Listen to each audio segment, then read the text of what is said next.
So last year around this time, when this was a fledgling smaller channel of about 200 cozy subscribers, probably, you guys will remember I did my 30 teams and what they need to do kind of thing.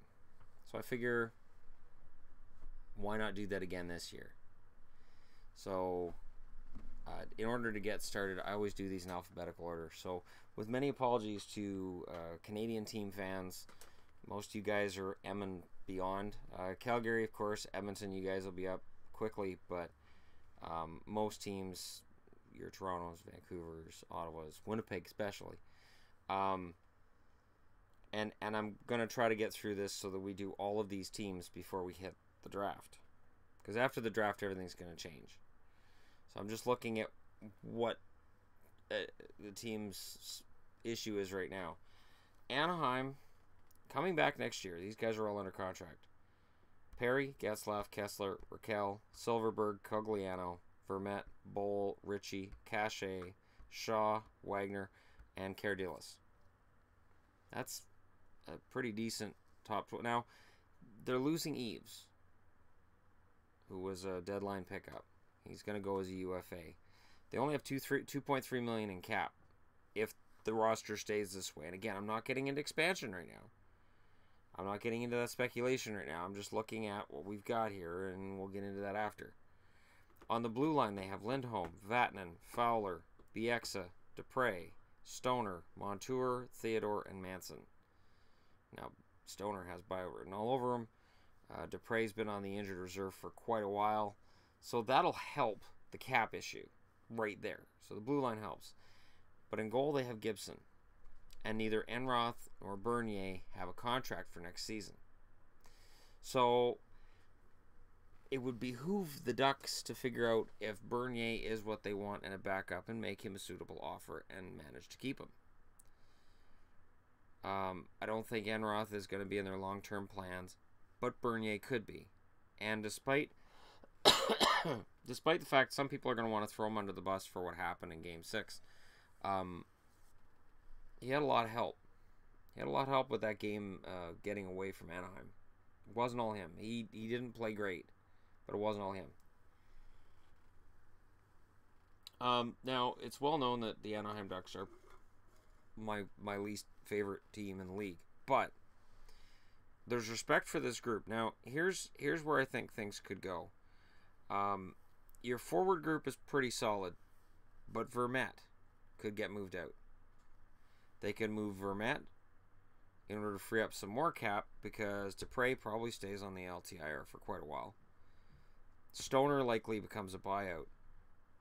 And they're likely trading. Vatanen's the one that it seems like is probably going to go. Everybody all year was Fowler, Fowler, Fowler. Fowler's become their best defenseman. Vatanen is likely the one who goes. Because Lindholm was the reason that their season turned around. Their regular season was going sideways. And then Lindholm and Raquel signed. And suddenly the Ducks were contenders again.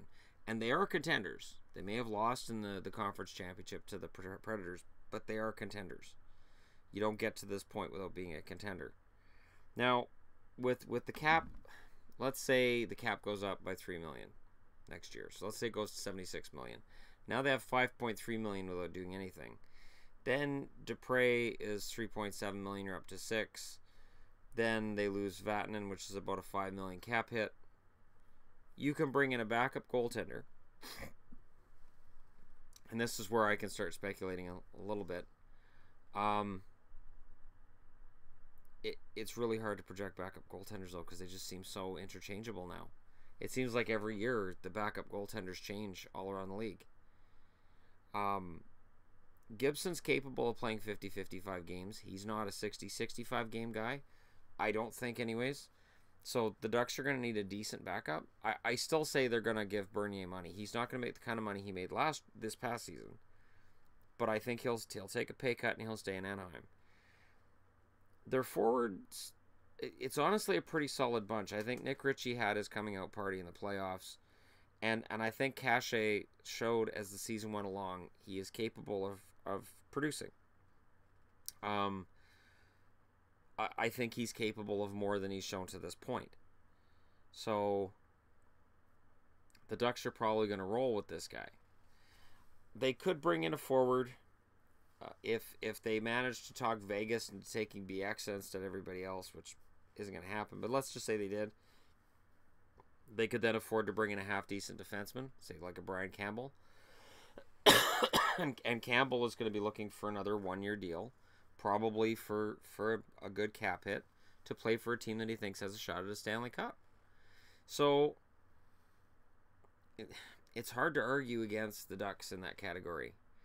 And again, not my favorite team, but I do think that they're still on the right path.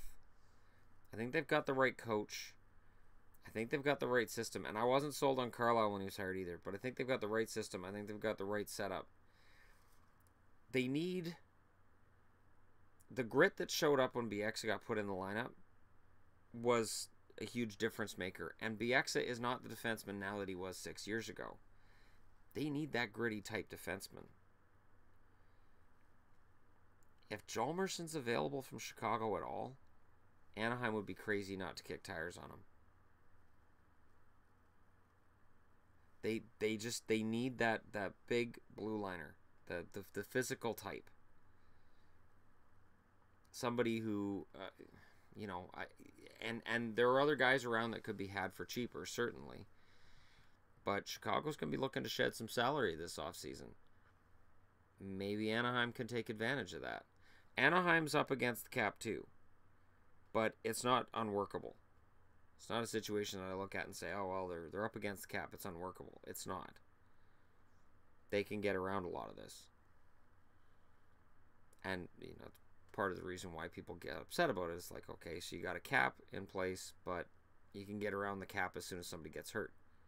Absolutely. That's the system the NHL and the players set up, and both sides seem to be happy with it so far. Now, I know Ducks fans are going to say, well, Josh Manson played a good physical role. But your effectiveness as a physical defenseman can be offset by penalties and by stupid moves. And Manson, yeah, I mean, he'll hit anything that moves, but he makes some really dumb decisions too. Now, that's youth. He could grow out of that. But wouldn't it be nice to see him playing at least under, being tutored a little bit by a more physical, older guy? Maybe the Leafs listen for Roman Polak. Maybe the Leafs have some decisions to make in the offseason.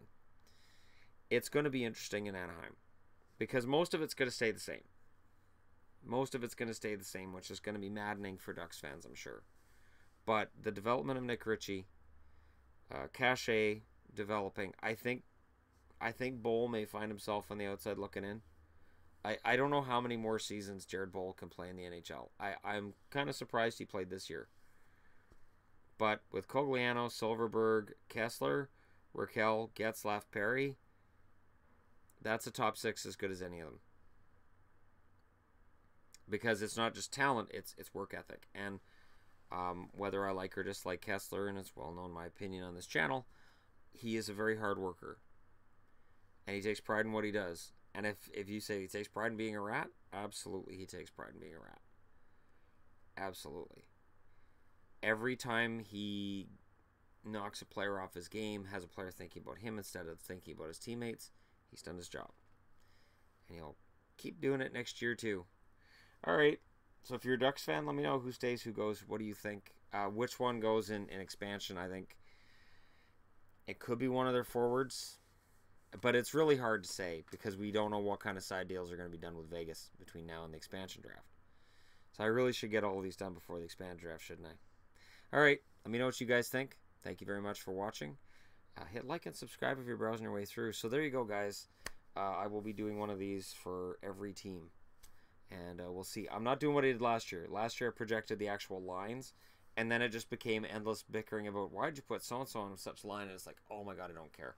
So I'm just going to look at forward groups, defense groups, and goaltending and just go, all right, here you go. Here's the basic picture, and you guys can fill in the rest.